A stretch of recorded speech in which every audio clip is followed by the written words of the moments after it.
Salamat. Kahit sira yung tuhod niya, okay lang. Kaya nga sir, snap sir eh.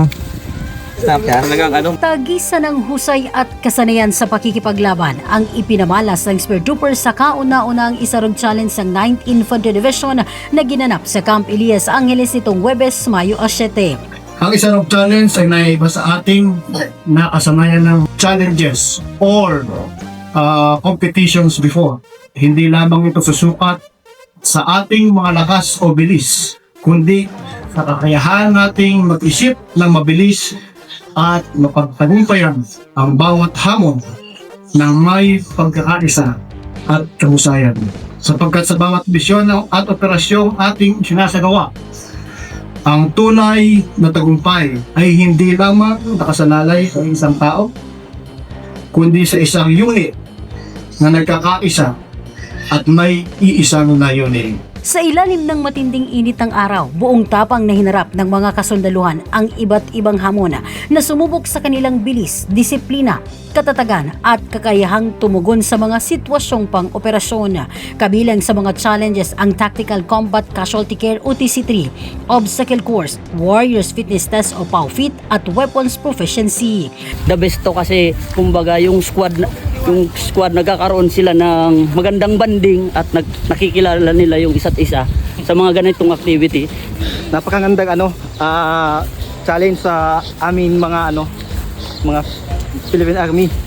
Parang nare-refresh yung mga itinuro sa akin sa basic mula pa nung pag pre-entry. Dito na lahat.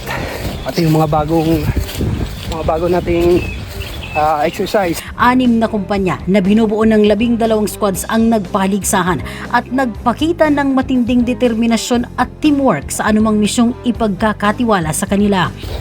Maganda yung Persistent Challenge kasi doon mo makikita yung camaraderie ng tropa, yung squad integrity. Na-inspire ako lalo sa mga kasamahan ko because doon ko nakita na yung mga hope na ibinibigay and credit sa bawat isa, nakakatulong yun para tapusin yung mga nakaset na challenges. Lalo akong humanga sa mga kapwa ko sundan. And proud ako na natapos ko tong Isarog Challenge.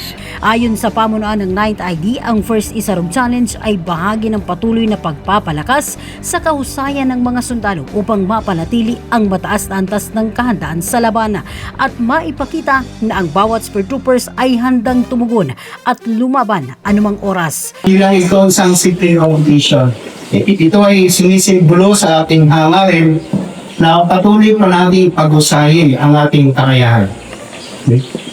Just as Mount Isarog stands firm and resilient.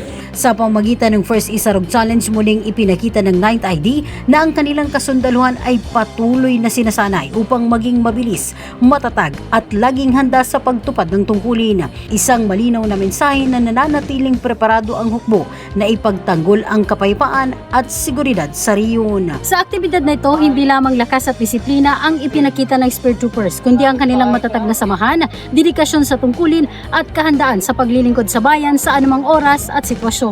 Kapayapaan para sa lahat. Christine Atole, Spear News.